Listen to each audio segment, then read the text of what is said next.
turn. Is it? Did he? We tried to go live a second ago, y'all, and it just wasn't working. Good morning. It was that little thing just spinning. It was just spinning. Look, I am a hot mess. Y'all, hang on. This is my mirror for the morning. She got the topsy-turvy. I got something going on. I look like a ghost too. I was thinking about that this morning. What was wrong with Kiko? What? She laid an egg? No, she needs to lay an egg. Oh. We got a house chicken, y'all. But she needs sun. Yeah. You know, chickens need sun to produce an egg. Did you know that? When you have a chicken in the house, pretty much everything goes, man. It's just.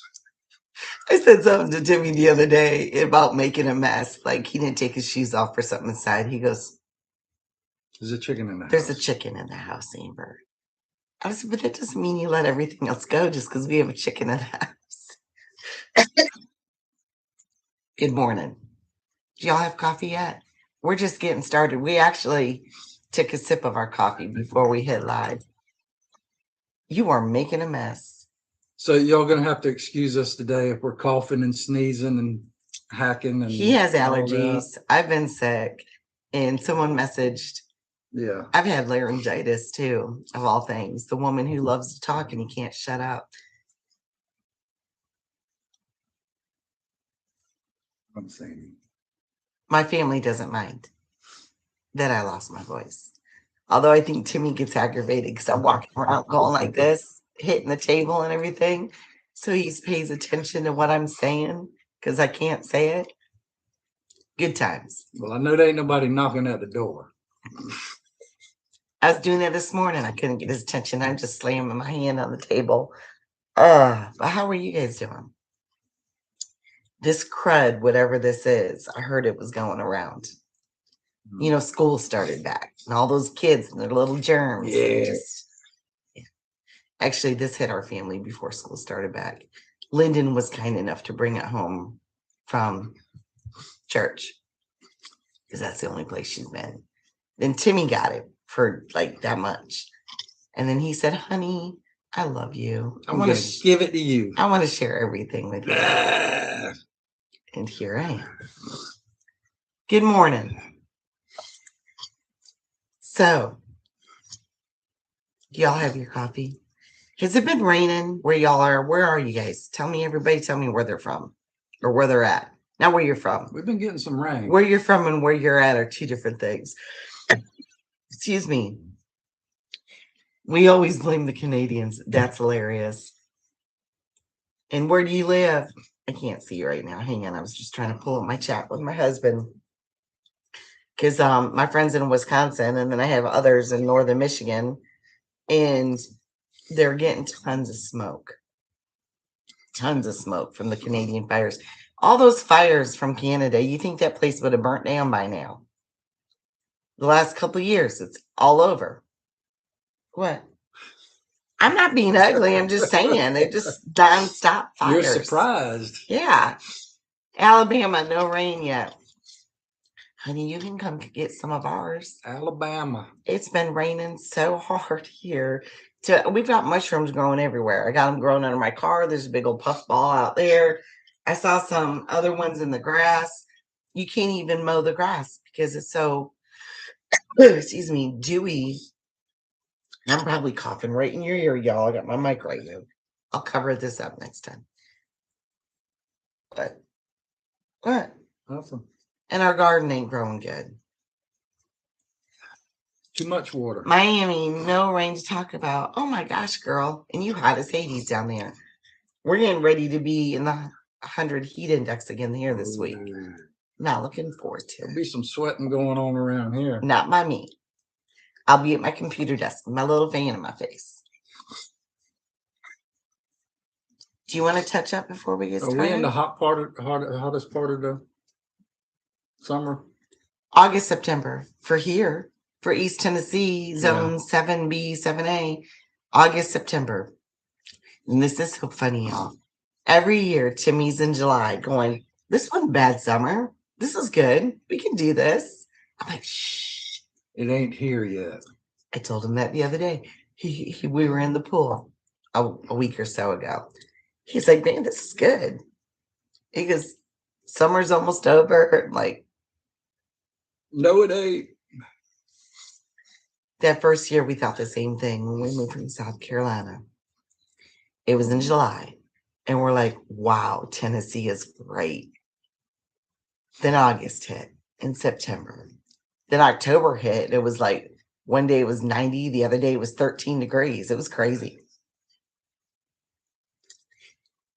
Tennessee mother wet. Tennessee mother weather. All for me.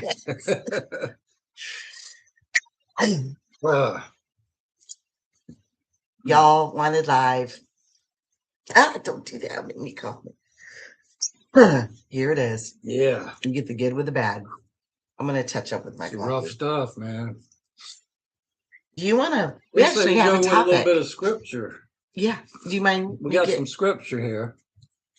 You want to talk about the topic? Everybody, put your ears on. Yeah, it's I mean, you don't got to read that thing that I no. talked to you about. I'm going to get coffee. Y'all want some coffee? Let's get some coffee. You're going to see my butt the whole time. Oh my goodness. Do you want to touch up a coffee? No. So today we're talking about comfort. Comfort. And things that we are comfort. Oh, being uncomfortable. Well, being uncomfortable, yeah. Yeah, go for it. Is it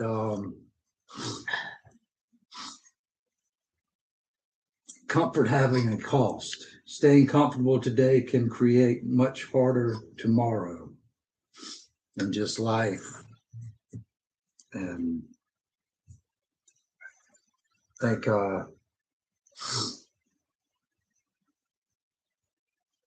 you know, people can't see you whether you're growing a garden or trying to fix something or if you want to just go into scripture and we'll cover the rest, you backwards.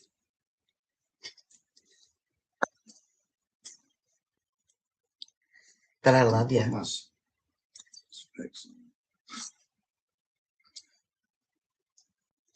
So this scripture is out of Galatians chapter 6, verse 9. We're studying Galatians in church on Wednesdays. And let us not be weary in well-doing, for in due season we shall reap if we faint not. Say that again. I didn't mean to make him do that. In due season. Say the whole thing. And let us not be weary in well-doing, for in due season we shall reap if we faint not. If we don't give up. How many times have we given up when things get hard, uncomfortable, before we saw the end, the fruition, I always say that wrong, of the works? I have just, you know, randomly speaking, I've probably got 1,000 unfinished projects upstairs because of that very concept. It got too hard for me to finish it, see it through, gave up, moved on. I never seen it come to fruition. You know, we do that a lot. I feel like that's been my whole life. I'm not going to disagree. Yeah, I mean, it doesn't matter what's going on in my life. It seems like I never see it to the end. I might start out good. I'm like, yeah, man, I got this, but you know, it's when you're motivated, then the hard stuff hits, and it just starts dropping off, and you're like, well, I tried. We can apply that to any part of our lives. And so, for instance, this is kind of the things that Timmy and I were talking about. I took notes this morning. Is that, are you willing to be uncomfortable to get where you want to go? Right? And they say that change never happens in that place of comfort. You have to step out of your comfort zone to achieve the goals that you want. And that goes with our spiritual walk too. We were talking about this in church not that long ago. Pastor David said, you know, if God calls you to do something, chances are, one, you're not going to feel qualified. And two, you're going to have to be uncomfortable. Yeah. That's kind of the qualifications for obedience. And I know, personally speaking, a lot of us just kind of say no or don't do it or don't want to be uncomfortable. Nobody likes to be out of their comfort zone. That's why it's called a comfort zone. Yeah. It's like your life will be, you know? Oh, I got one. What? This happened to me one time. I ran out of gas and I actually was able to walk to the gas station. I bought a gas can and some gas, and I walked back to my car and I put gas in it, and I was able to make it make it home. I mean, it's a true story. I'm just waiting for what. Wait. Okay. I didn't sit. I'm going to plug this in here and try to connect it over here. What? What? What does that have to do? Oh, you were uncomfortable? Well, yeah, I ran out of gas. I was uncomfortable. I was able to. Oh, wait. I know how I connected his dots, y'all. He just thought of one thing that he finished. I did. That's where that story was. It could be 5 minutes after the fact, and it'll click, and he'll just spew it out. And it takes me a while to follow that pattern of where Timmy's brain was this whole time. So I got you finished. It's nothing that I planned, but you finished our home back in Polly's the week we moved. I did. There wasn't one thing that needed to be done around there. No. The week we moved. That was God's motivation there. Sorry, late. Good morning, y'all, honey. So glad you're feeling better and plenty of rain and mud here. Yes, we got tons of mud, tons of rain. It's Sherry and Jack. Yeah. I don't know about the feeling well part, but I'm here. She got her coffee. I got my coffee. So we're talking about being uncomfortable to get where you want to go. Excuse me. And my dumb story. Not dumb. I just couldn't connect it for a minute. I'm not altogether there in my brain either right now, baby. Comfort has a cost, though. You could be stopping. If you're in your comfort zone, you don't want to change, you're not having progress either. And that's with everything. That's with your spiritual walk. That is with your physical health. That is with your to-do list around there. That is with your current job. That's with your relationships. That's everything. If you're in your comfort zone and you're not wanting to change, you're also preventing progress. Yeah. Growth. I see churches like that. They don't want to grow. They don't want to get too big. That's completely unbiblical. 100% unbiblical. A church is supposed to grow. Whether branches off of it to start new churches or a bigger building or more people. If I heard that a while ago, a friend of ours, we were at their church and it was very small, like 3 families small. Like they could have met in their living room small. And they did not. I said, y'all, do you guys have a social media presence? How are you meeting people? Are you going into town? Are you doing events? Are you inviting your neighbors? You know, oh no, we like it like this. We don't want anybody in our little circle. I'm like, huh. Well, I'm not saying this was an act of God, but that building got washed out during the flood. It sure did. And they no longer meet there. But that was just the building. But they no longer meet there. The people still exist and the people do the work. You are missing all of the points today. What is wrong with you? Drink your coffee, boy. What? The point is, they're now part of a bigger church that has grown. And I'm sure it was uncomfortable. But we need to be uncomfortable if we want to be a part of that change that we want to see. And a lot of people aren't willing to do the work either. How many people that you know, or maybe even yourself, want the results? For instance, all the weight loss stuff. I've said this about my own self. Oh, I want to be skinny. I'm willing to do anything to be skinny, except work out and eat right. Got it. Work out and eat right. If I I'm just willing to sit in do this chair, anything. I'm just gonna sit in this chair, and I'm gonna lose. Hopefully, I'll lose 20 pounds. I'll do anything to get skinny, but eat right and work out. I'll pop a pill. I'll get a surgery. I'll cut my stomach out. I'll do, and if that's you and you had that surgery, that's your decision. I'm not saying, I'm just saying, and some people do work out and eat right and still can't. I get it. But majority, it's just the easy way to do it. Well, I would say this: it takes a lot in this world today. It's not. I'm not trying to say, well, it's not all my fault, but Okay. You mean because we're eating garbage and all that we're stuff? eating garbage. Yeah, I got a whole pantry full of garbage in there. It says we have rain here in Indiana and plenty of it. You and us both, honey. Tons and tons and tons of rain. Matter of fact, our garden isn't producing because of it. Yeah, we're producing steam here. It rains and then the sun comes out. It'll actually rain with the sun shining, and you just see the steam come up. Do you want some more coffee? No, I'm good. Are you sure? I'm a little off today. I really am. That's okay. I'm off. It's been a week. I'll probably say something real stupid here in a little bit. You're allowed. You're like, where's he going with this? There ain't no telling. So, in your life right now, Timmy, your personal life. Please don't use me as an example.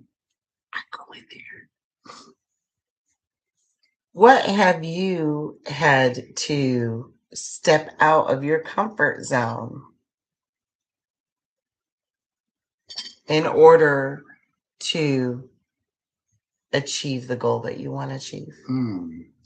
I know one right off the top of my head.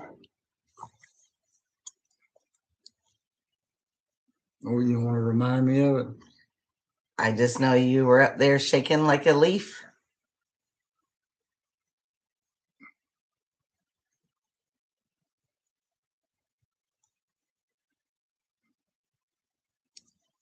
We might be here a while. I don't want to touch up your coffee. Where have you had to step out of your comfort zone? Well, definitely at church, playing worship music. Ding, ding, ding. In front of everybody, the congregation. And do you feel that God put that on your heart to play worship music? He did. And I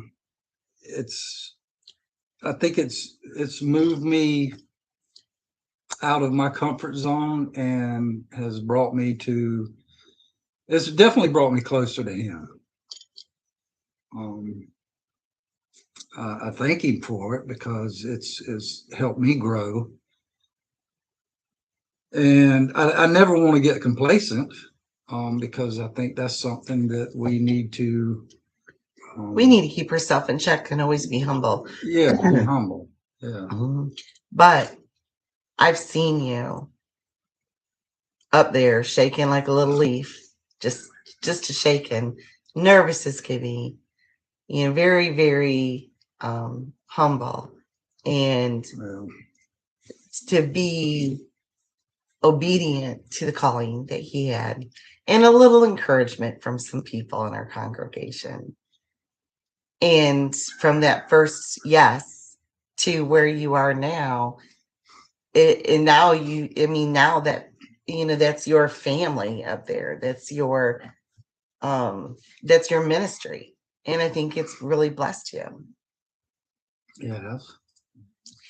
So that's kind of goes back to the scripture. Read that scripture part again.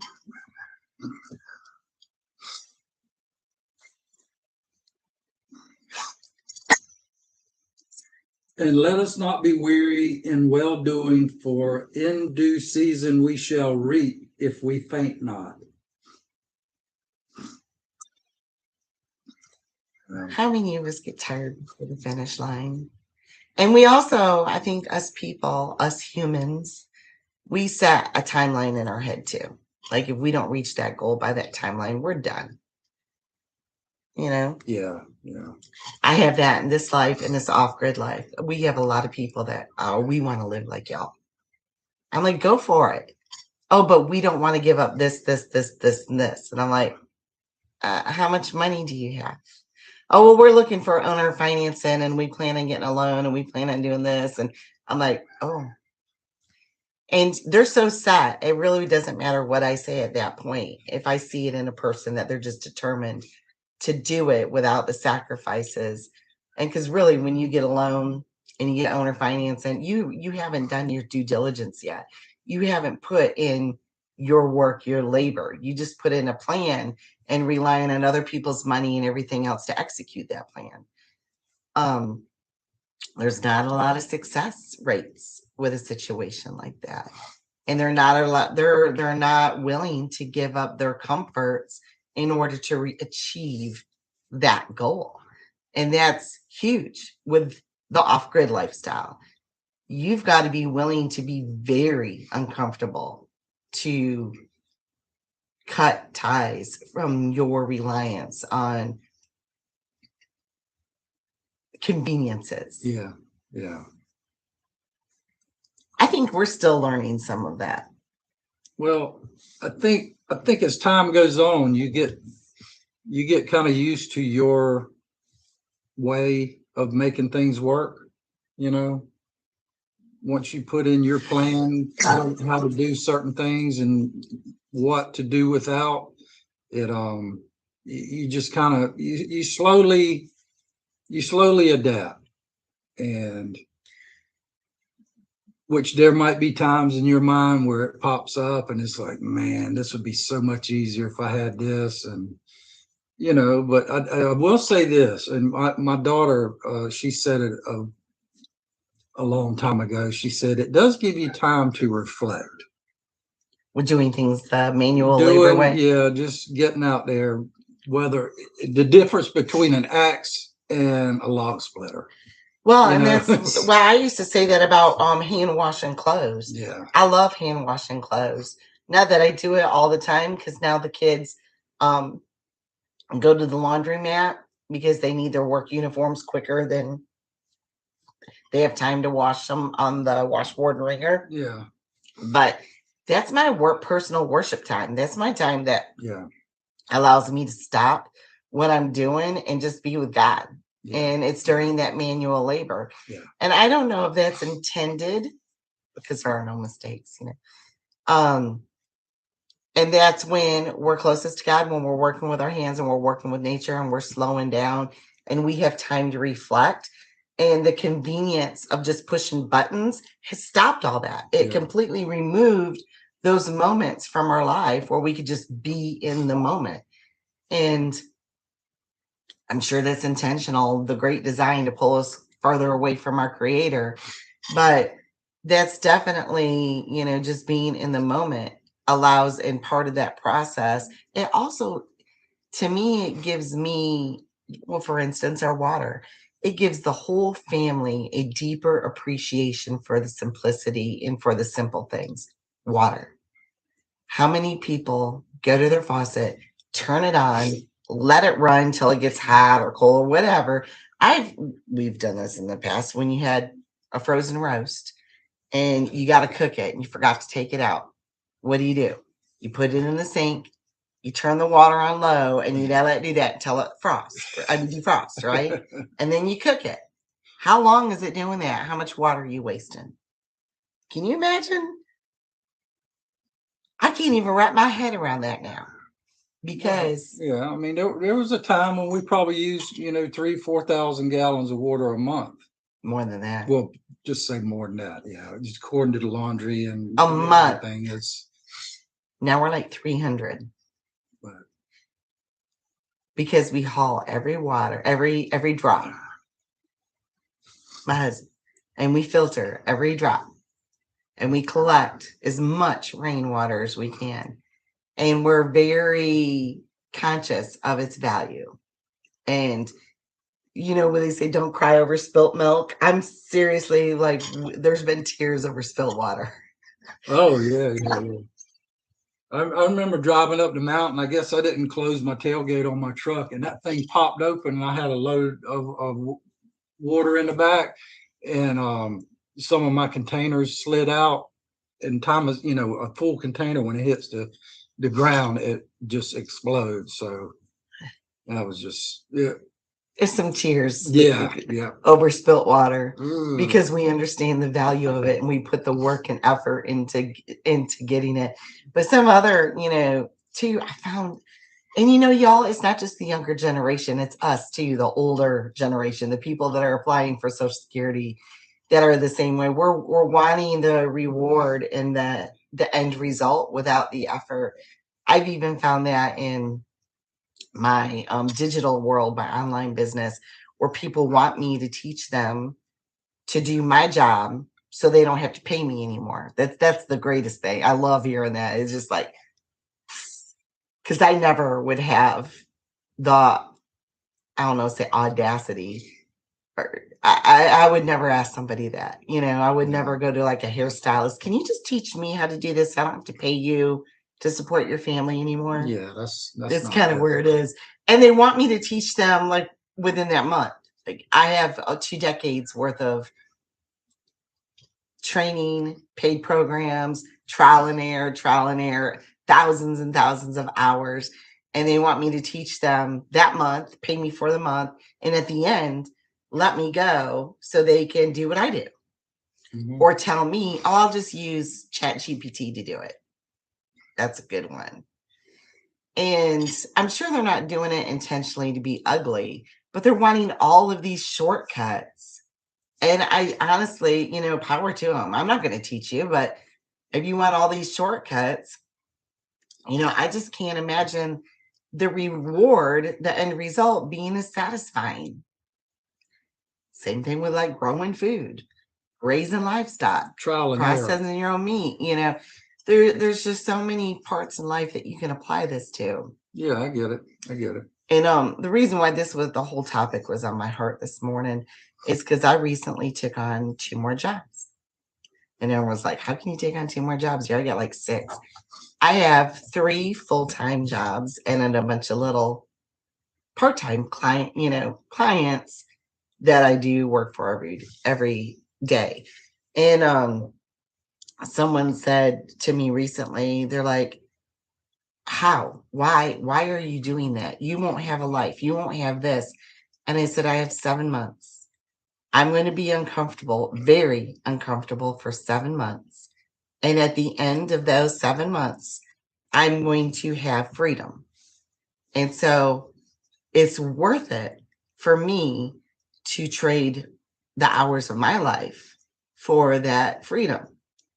And so I'm willing to be very uncomfortable for that period of time. I see an end date.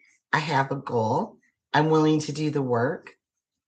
And I'm looking forward to reaping the reward. Yeah, that's good. That's good stuff there. Being faithful, try not to complain, and looking forward to the reward. Yeah. But I'm willing to be very uncomfortable. Yep. And my family's going to be uncomfortable right there with me. Well, try healthcare. Why go to someone who trained for 12 years when you can just Google it? Oh, gosh, yeah. Well, Google, they can pass the, whether they say the bar? The bar. Yeah, the AI can pass the bar, not medical, obviously. It was attorney in all 50 states. They can take the AI can take the bar exam and pass. It's kind of funny, but I feel you, sister. Although I am guilty of that. But I get it. It's the world we live in. It is the world we live in. We all want that instant satisfaction without any of the work. Yeah. And then most people that want the end result, they're not willing to be uncomfortable. Then they feel like you're being mean if you tell them the truth. If you want to be where I am, not pride or ego or anything else, this is what you're going to have to do. 9 times out of 10, they're not willing to listen to that. And they're going to go to the next person that tells them how to take the shortcut. Mm-hmm. And chances are that person themselves didn't do what it took to get there. They're just selling the instant answer. Like I've been making these spoof, what do you call them? Like memes, little funny things, how to be a homesteader in 30 seconds or less, how to fill your pantry in 60 seconds or less. And they're jokes, but I swear it's what people are wanting. They wish they could do it and be there in an instant. Just a blink of an eye. Be a homesteader. It's funny because the one was like how to fill your pantry in 60 seconds or less, I think. And the little video I created was a woman printing off pages of green beans. So it looks like green beans, and buying mason jars and cutting it out and putting the paper in the jar and putting the lid on it and putting it on the shelf. I mean, I've seen them in restaurants and stuff where they do that and they have like mason jars filled with food. Excuse me. And I thought it was funny, but then it's kind of a sad funny because I swear people will do that. Hang on just a second. Somebody said something. It takes years to learn. You can't teach what you know in a few months, days, or even hours. People think it's simple to teach what you know in a short period of time. Yep. I get it. People ask me to teach how to make soap. Well, I've got a 30-minute class. Can you come and teach how to make soap? No. I can teach you melt and pour in 30 minutes. That's not making soap. That's literally melting and pouring. But I can't teach you how to make soap in 30 minutes. But if you give it, what is it? Oh, wait. I had something, y'all. It was, dang, I posted it too. One moment. About giving people stuff for free. Oh, yeah. That was so good. So powerful. And we might even close on this because I really need a cough and I don't want to do it in your ear. Hang on. Photos. Find it. I'm going to find it. It's good. Oh, I didn't share it on my business page. I shared it on Amber. Hang on, y'all. Hang on. I'll be right there. But it was about giving of your time or just giving things. Here we go. So get ready for this. No. Because that kind of goes with, it's most of the time the people that are willing to do the work and be uncomfortable that are the ones that are always being asked to give freely of their stuff. Whether it's your homemade canned, enter the jam or jelly here. I've had people where I've given them honey as a gift. Honey, I won't sell my honey because it's so valuable to me. I can't put $1 on it. I know that's crazy, but we're very low production. We're down to one hive right now. And them little bees work so hard. Yeah, they do work hard. And I'm not going to rob their whole hive to satisfy people that want our honey. And I've given them a jar because I care that much about them, just a little jar. And then they want to buy it or they want me to give them another jar. And then they're kind of miffed when I won't sell it. And it's like, we don't sell our honey. If you're very lucky, I'll give you a jar, but we don't sell it. As I have enough for my family. I'm not being greedy. I'll give them honey sticks. I'll make little honey straws. But this kind of goes with that. Or if, say you have a jam or jelly that you make and you give it, and then maybe you give it to the same person again the second time. Now they're going to expect it. Or when you like Timmy, oh my gosh, my husband was everybody's husband in Pawleys Island. Not in a weird way, but he was their person they called when they needed a light bulb changed, or they had a flat tire, or they needed their Christmas tree taken down out the attic, or whatever your husband normally does in a house. They would call my husband for. And then he would come home exhausted and nothing left of himself for me. And finally, I had to put my foot down. I said, nope. I mean, now, if there was a widow or a senior, somebody that needed help, absolutely. We weren't those people. But I'm just like, I'm not letting you give yourself away to everybody and nothing left over for your family at the end of the day. That stops here now. And you feel bad. You want to, but also, and these people weren't poor people. These people were rich. I mean, like rich, like hired people to cook for them and do their shopping because they just didn't feel like doing it type people. But here's this thing. The 5 times you give. You ready? Y'all want to write this down? Someone did that to me last month And I do hot process. Oh, with the soap? Yes, you do hot process, girl. Excuse me. Would you believe I still have some of your soap? We do. I mean, I make it, but we still have some of your soap and we still use it. And I still give it out to those in need. I love it. You blessed us so much with all those things. Maybe that should be on your bucket list, sister. Starting that little business you were wanting to start. The 5 times you give. Y'all ready? The first time that you give somebody something, it's appreciation. It's appreciation. The person is grateful. They have gratitude. You made an impact. They appreciate it. The second time you give that person something, it's anticipation. It's anticipation.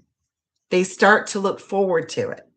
Like, say you bring them some eggs one Sunday at church from your chickens, and then the next Sunday you do it again, right? We'll go with eggs. I like that. The third time you give somebody something, expectation. They're going to expect it. You brought it to them the last 2 Sundays. They begin to look forward to your dozen eggs every Sunday. And it's no longer a surprise.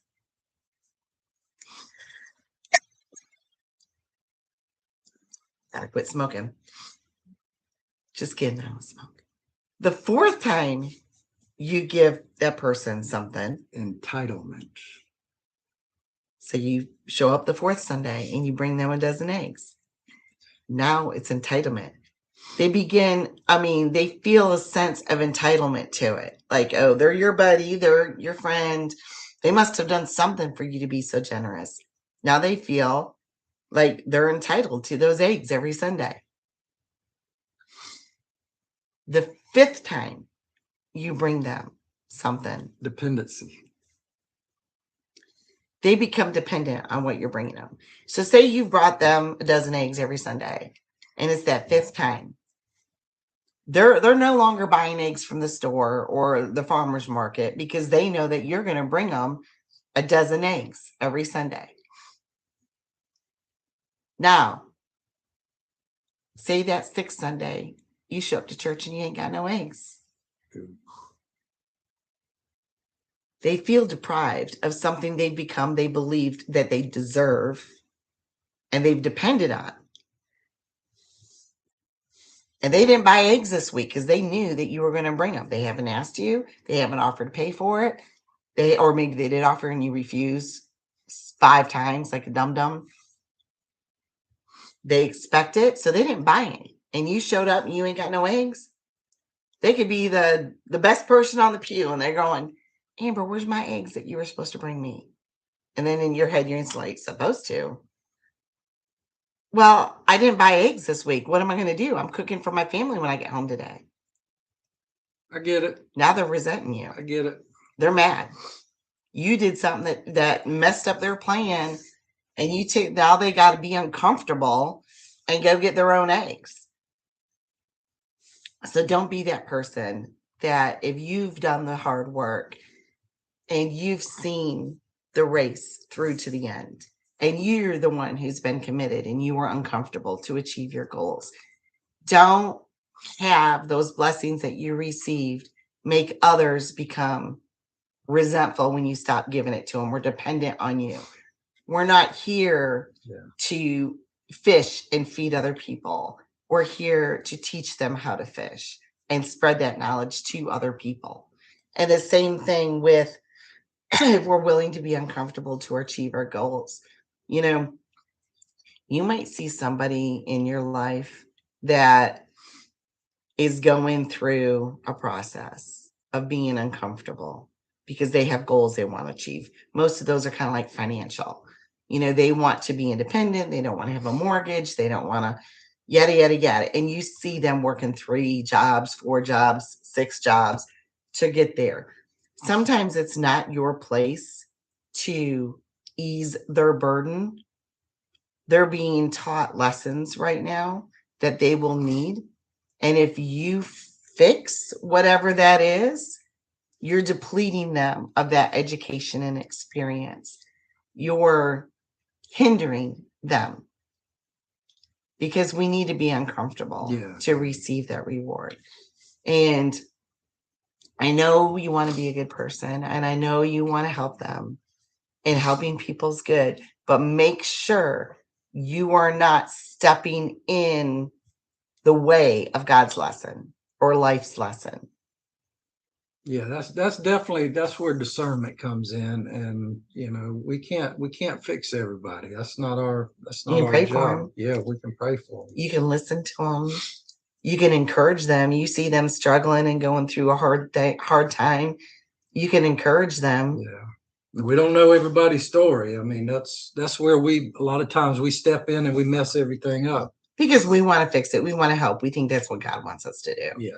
When really we hadn't prayed about it. We haven't thought, listened for an answer. We just knew that we could fix it. So we did. Yeah.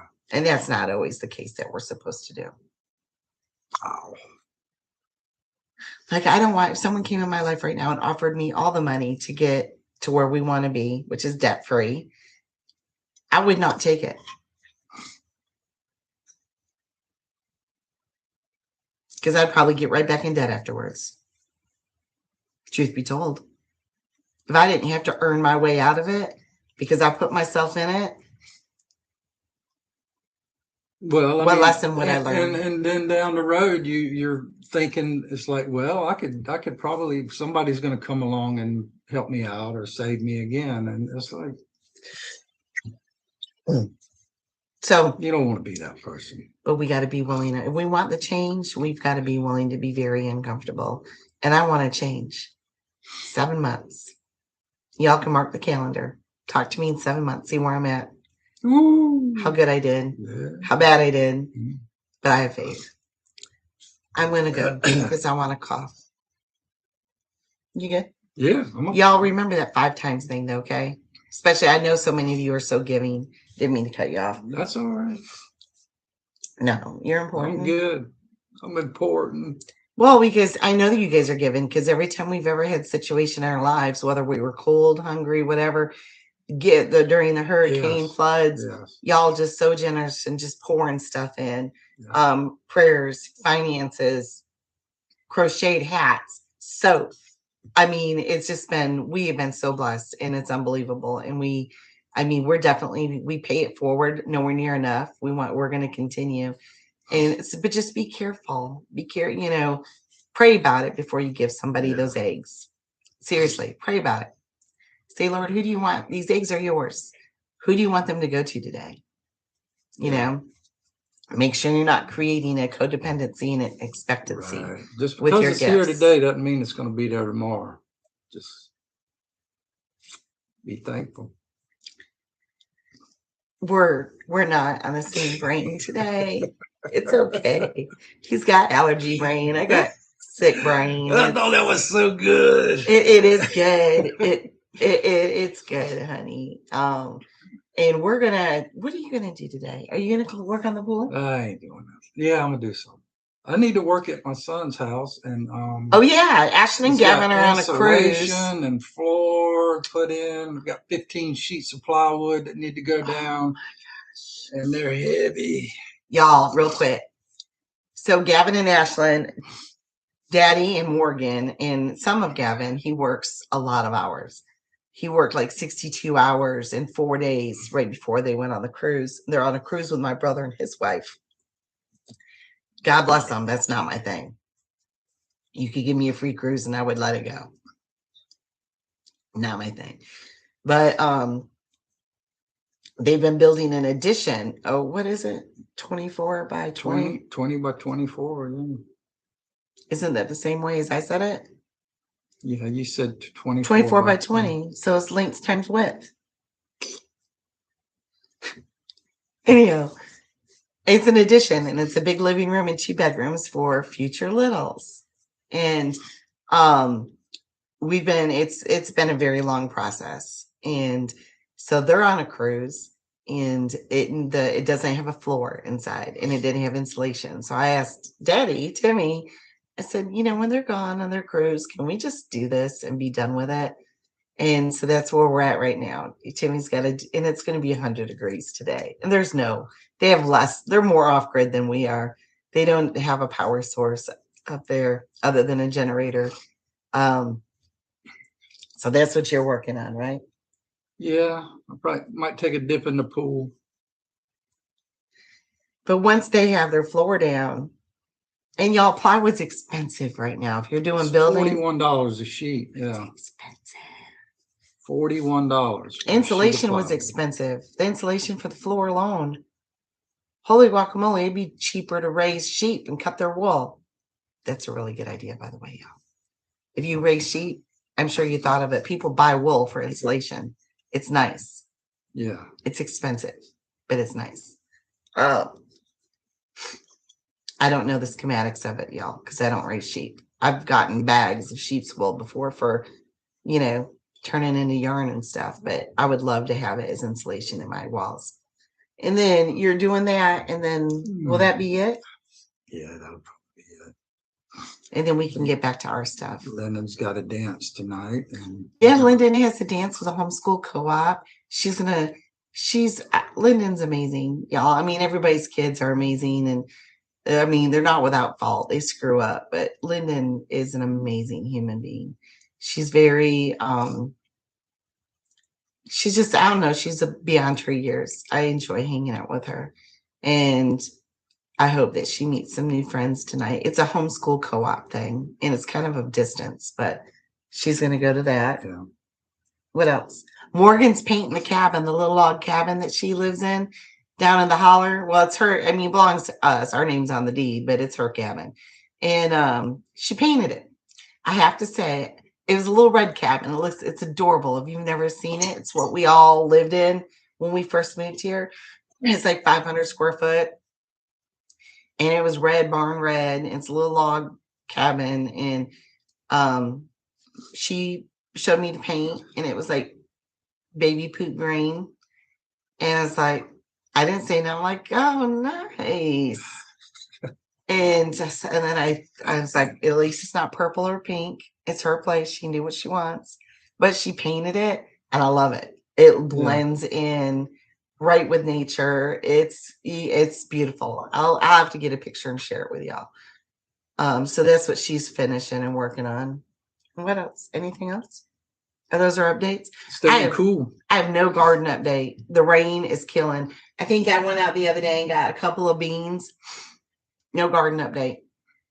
We got some tomatoes. I get an okra at a time. I'm hopefully my okra up front's getting ready to bust loose. But definitely the cucumbers aren't doing it. There's just too much water. They swell up. Yeah. They all swell up. The rain, rain's a good thing. Peppers are doing good though. Peppers and tomatoes. Oddly enough. But the rest of it, I would never starve, but I would say we starve if we had to rely on our garden this year. Hopefully the potatoes will do good. Yeah, we got the potatoes in. That's it. There's not a whole lot. With me now with the 3 full-time jobs, I'm pretty much stationary at my computer 14, 16 hours a day. I'm not complaining. That's just where my life is right now. Yeah. And we're working on the summit. I can't wait to share those things with you. So if you can kind of like soft mark it in your calendar. I mean, it's set in stone, so you can like Sharpie it in. But September 14th through the 19th, we're going to have an online resilient living summit. We got an amazing speaker lineup. My friend Lori Neverman and her family have joined us in organizing this together. So here's going to be the plug about it. We'll talk about it more, but September 14th to 19th, it's going to be a free online summit. So you don't have to be live to watch it. Amazing people. One of the speakers that I'm really, really looking forward to it is Ray Tyler, and he is Rose Creek Farms in West Tennessee. You can look up, Google him, Rose Creek Farms. Ray, he and his wife have an amazing testimony. Their daughter that they had cancer. I want to say it was in her jaw. I listened to one of his podcasts years ago, and it was hopeless from the doctors, and they poured themselves into organic gardening. I mean, you talk about people that were willing to be uncomfortable for the end result.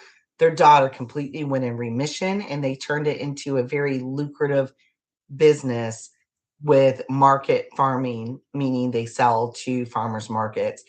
They grow all year long in all conditions, and they've just it's an organic farming. Yeah, good wholesome food. And a beautiful variety. And he's going to be one of our speakers. I cannot wait to hear him.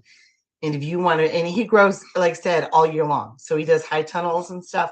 And that's kind of where I swear, I know we're going over, y'all, but if you got to go ahead and go do something else. But that's where it's going to. The future of gardening and farming is going to, because of all the spraying they're doing that we cannot control, the radical weather patterns that we cannot control.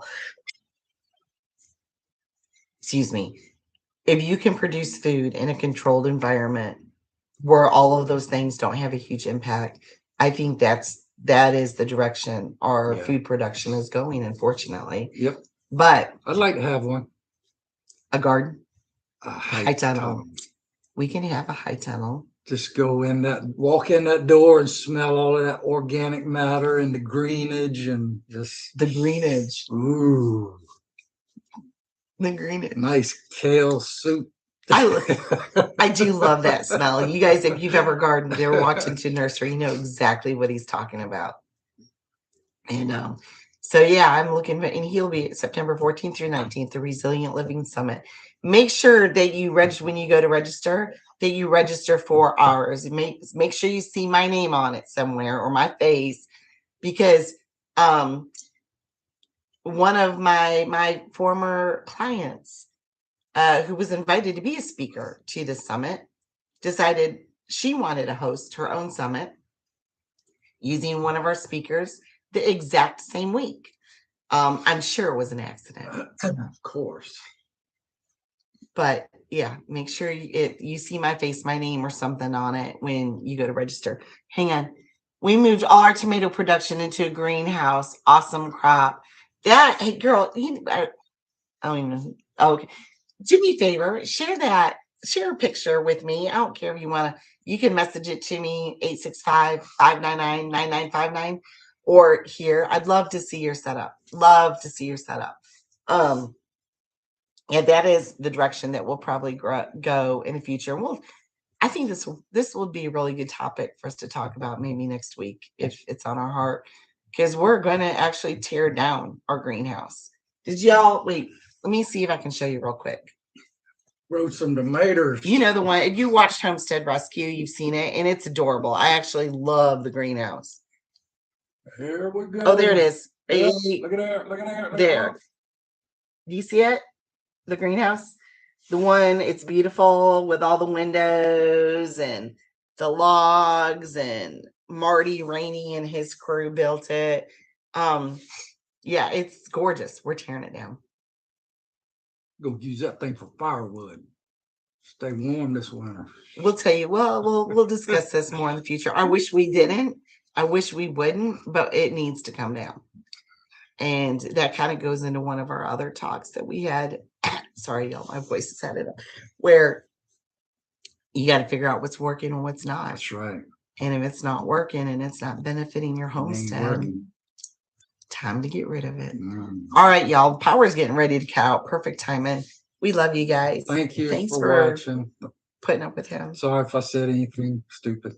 You don't say stupid things. Don't talk about my husband that way. Yeah.